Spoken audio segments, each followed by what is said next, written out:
The Bessarabia Germans were first and foremost a German minority which lived in a historical Russian province at the Black Sea.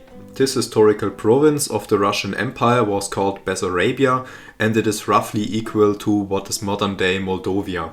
Though the name Bessarabia itself is much older.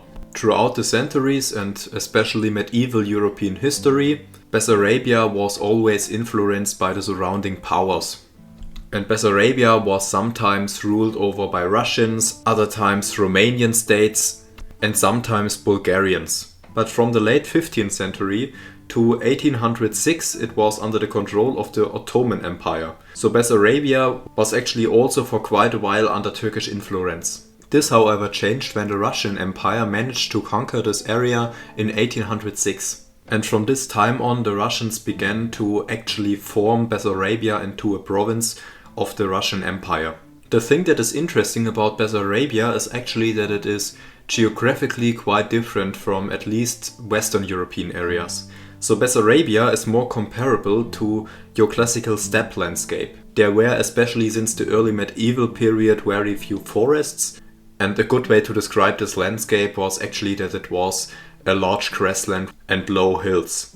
So in Bessarabia itself there were no huge rivers or large mountains which were used as historic borders, and because of all those things and the long-term Ottoman occupation of this area, the structures of it were not that developed yet.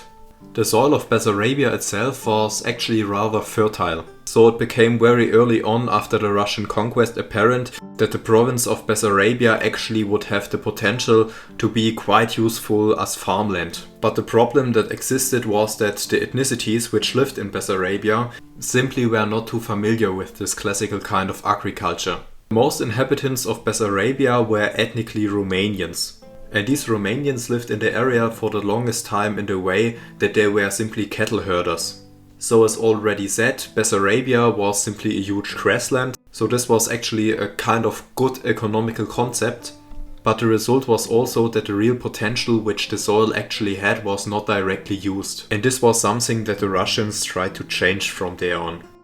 There were of course also other ethnicities such as Ruthenians, some Russians, Bulgarians and even some Greek and Armenian minorities, but especially the latter ones mainly lived in cities. And because of these reasons, but also because of the fact that this was a somewhat difficult time in more western parts of Europe, the Russian Emperor and the Russian elites decided to recruit settlers from more western parts of Europe. Napoleon was defeated in 1815, but the Napoleonic Wars had obviously left their marks on Europe and especially Central European states. And because of this, first and foremost in Germany, there was a relatively large willingness to immigrate to other parts of the world. Furthermore, there were also famines which devastated the population in said areas, and it was just overall a situation from which many people tried to flee.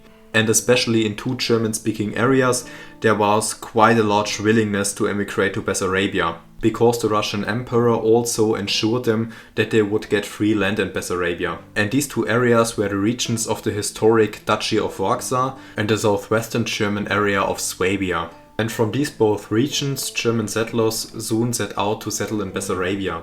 Another group of German settlers also came to Bessarabia because of religious motives. So certain kinds of Christianity were kind of despised in Western Europe at this time, and members of these religious communities also set out to Bessarabia because the Russian Emperor also ensured them that they would have religious freedoms. And from 1815 to 1840, these migrations to Bessarabia happened.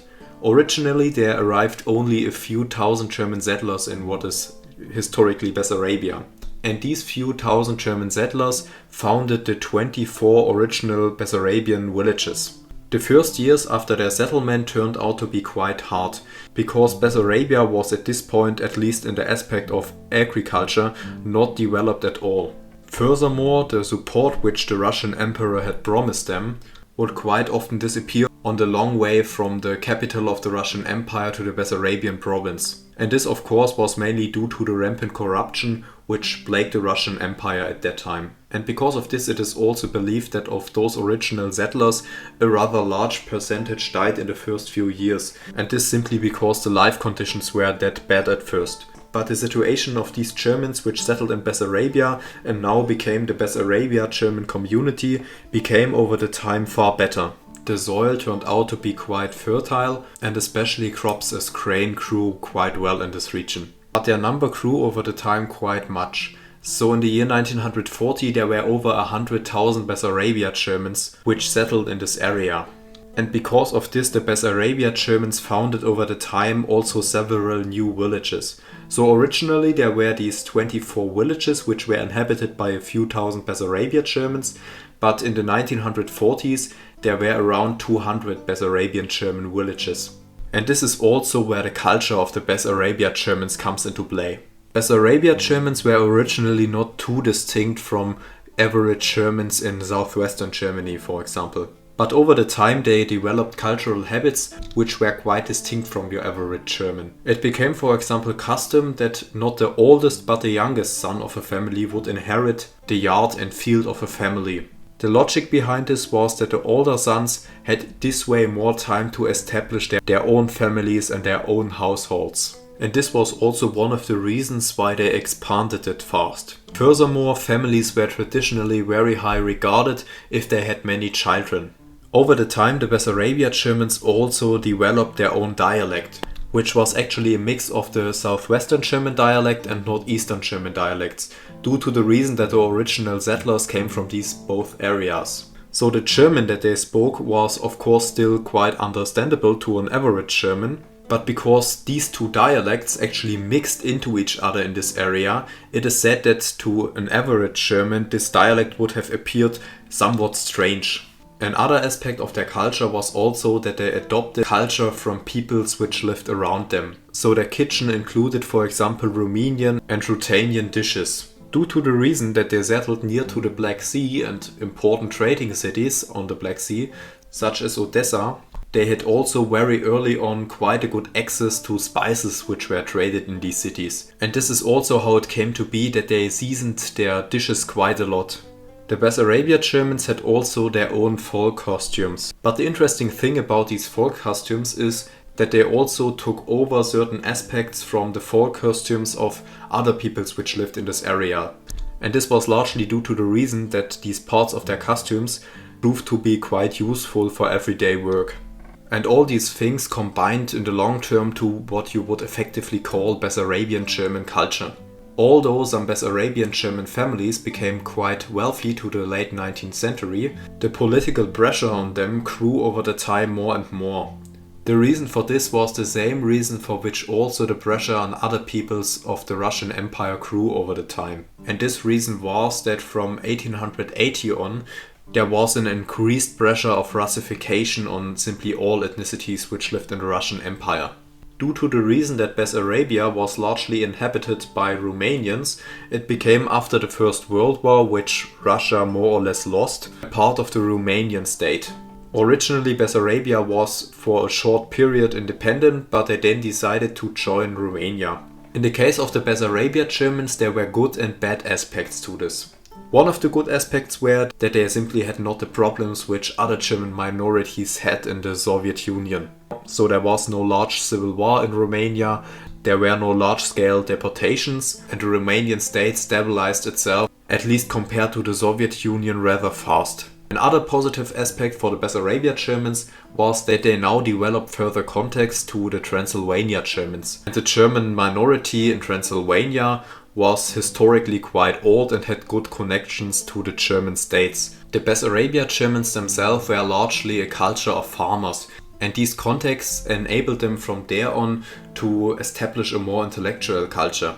A negative aspect was, however, that although the Russification was gone, the Romanian government now tried to accomplish a Romanization of these Germans in Bessarabia. So although the situation of the Bessarabia Germans was far better than those of other Germans which lived in Russia, the situation was still not ideal. In 1940, however, the Soviet Union decided to invade Bessarabia, which was at this point technically still a part of Romania. The Soviet army accomplished to occupy Bessarabia actually quite fast, and this was due to the reason that the Romanian army did not fight back. but from there on deportations also took place in Bessarabia. And therefore the willingness of these Germans which lived in Bessarabia to migrate back to Germany grew larger and larger.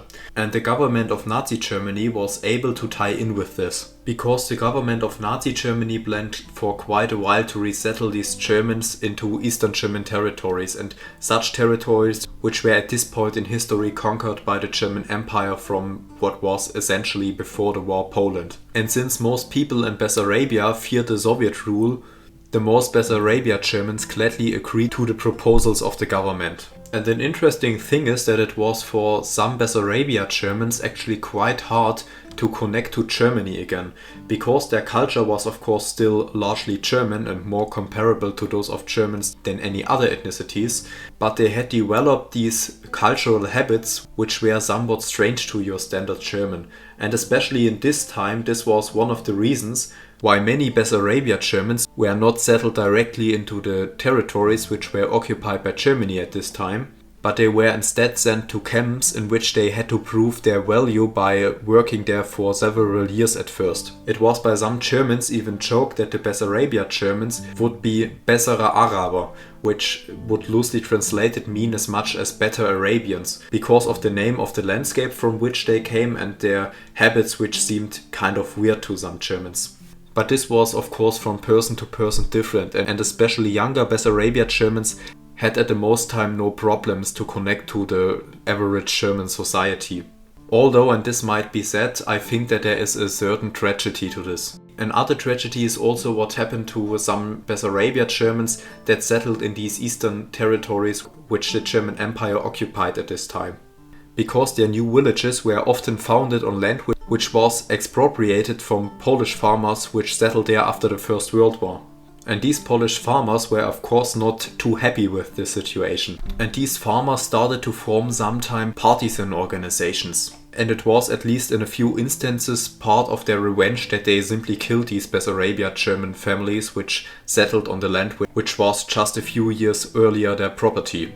These territories on which the Bessarabia Germans settled during the Second World War became a part of Poland again after the Second World War, and the Bessarabia Germans had to flee to more western territories of Germany, which are simply those territories which still remain to this day as a part of Germany. While there were originally round about 150,000 Bessarabia Germans, only 100,000 remained after the Second World War, and some 80,000 of them lived in what would later become Western Germany and some 20,000 in Eastern Germany. And this is essentially the point from where on these Bessarabia Germans largely assimilated into overall German society. So they are today indistinguishable from an average German. An interesting part may be also that there was in the late 19th century a larger immigration wave from Bessarabia Germans which lived in Russia to the United States. And these Bessarabia Germans settled mainly in Midwest America. Some Bessarabia Germans that lived in Western Germany planned in the 50s also to migrate in large scale to Paraguay. Although these plans never came to be, because there was simply not enough money in the direct aftermath of the Second World War to organize such a huge effort. And in later decades these Bessarabia Germans were already far too assimilated. The Bessarabia Germans lived in Bessarabia all in all for over 125 years and developed, as I think, quite an interesting culture. And this is also one of the reasons why I thought that it may be interesting to share this topic here.